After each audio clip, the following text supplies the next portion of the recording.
Assalamu alaikum wa rahmatullahi wa barakatuh.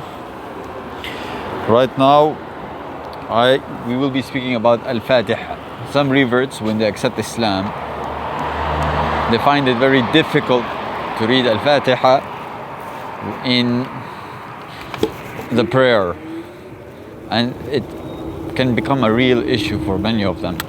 So reading Al-Fatiha is very important in the prayer, right? It is al-wajib, it is a rukn, a pillar of the prayer. Without it, the prayer is not valid, because as the Prophet ﷺ said, لا صلاة لمن لم يقرأ بفاتحة الكتاب. No prayer for the one who does not recite Al-Fatiha. طيب. However, if someone is a revert, right, and he struggles with learning Al-Fatiha, and he is not able to learn it before praying, because perhaps the time of prayer will finish, or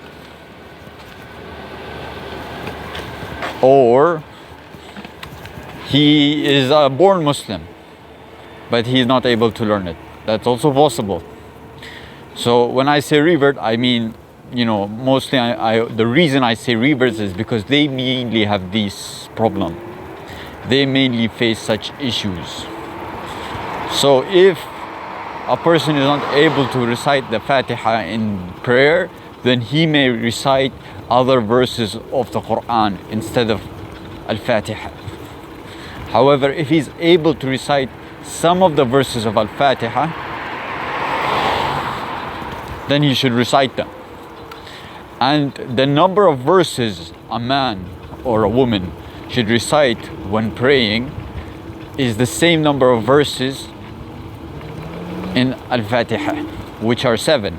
So if he does not know all 7 verses of Al-Fatiha, then he must recite the number of letters in Al-Fatiha, the equivalent number of letters from the Quran, the equivalent number to Al-Fatiha. He should recite from the Quran. However, if he knows some of Al-Fatiha, as some people do, then he should recite that part of Al-Fatiha, and then he should recite the number of verses he does not know. He should recite he should recite some of the Quran equivalent to the number of verses he did not recite in Al-Fatiha because he couldn't learn it, etc. If he knows some of the first verses of Al-Fatiha but not the ending, then he should start with Al-Fatiha and he should finish with the replaced verses. If he knows only the ending of Al-Fatiha, then he should recite the replaced verses first and then continue with the ending of Al-Fatiha, the last verses, if he only knows the last verses. Wadih? Clear?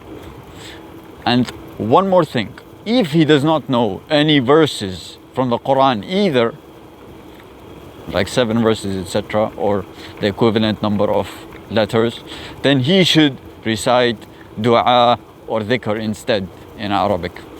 And the dua, the supplication, which dua means, should be for the next life, not for this life. Wadih? Clear? It should not be a worldly supplication, a supplication for this world when in prayer. Or he can recite dhikr, which means remembrance, and these are repetition of certain words like Subhanallah, like Alhamdulillah, like Allahu Akbar, like La hawla wa la quwwata illa billah, like Astaghfirullah, and such words. And he should recite enough dhikr, enough remembrances, or enough dua, supplication, in equivalent to the letters of Al-Fatiha. And remember, Bismillahir Rahmanir Rahim is a part of Al-Fatiha. It is the first verse. However, other scholars disagree. And this is the point, this is the opinion of the Shafi'i school. Allah yubarak fikum. If you have any questions, do let me know. Wassalamu alaikum wa rahmatullahi wa barakatuh.